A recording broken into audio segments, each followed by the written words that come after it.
kanina si Pangulong Duterte at ang Chinese ambassador sa Pilipinas.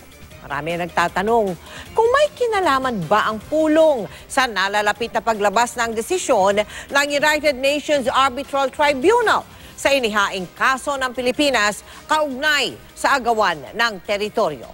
Nakatutok si Joseph Moro. Nag-courtesy call kay Pangulong Rodrigo Duterte si Chinese Ambassador Zhao Xinhua sa Malacanang kanina. Kasama sa pulong si Foreign Affairs Secretary Perfecto Yasay. Ayon kay Presidential Spokesperson Ernesto Abella, inihatid ni Zhao ang pagbati ni Chinese President Xi Jinping sa pagkakahalal ni Duterte bilang bagong Pangulo ng bansa. Wala namang ibinigay na impormasyon si Abella kung napag-usapan ng dalawa ang West Philippine Sea.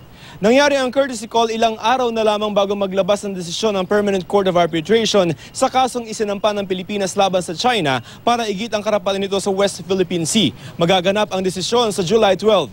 Kagabi sa pagdiriwang ng Independence Day ng Amerika sa US Embassy, tikom ang bibig ni Zhao sa napipindong desisyon ng tribunal. Pero sinabi nitong posible ra magpatuloy ang magandang relasyon ng China sa Pilipinas. Dati nang sinabi ni Duterte na hindi kaya makipaggera ng Pilipinas. Nabanggit din ni Duterte ang pagpapatayo ng riles ng tren sa tulong ng China. Sabi ni Zhao, sa Pilipinas galing ang panukala at makikinig lamang sila. We haven't conducted detailed discussions on that. So we're hoping that we can do that sometime soon. Ang Amerika naman sinabing bagaman hindi sila partido sa kasong isinampa ng Pilipinas, sinusuportahan naman daw nila ang rule of law at karapatan sa mapayapang paglalayag. Rules-based solutions to disputes is always the best way.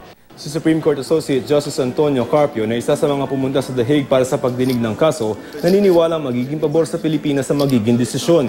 At kahit sinabi na ng China na hindi sila naniniwala sa pagdinig, under UNCLOS, all the parties that ratified UNCLOS, we ratified, China ratified, have undertaken to abide by the decision of tribunals. Joseph Morong, Nakatutok 24 Oras.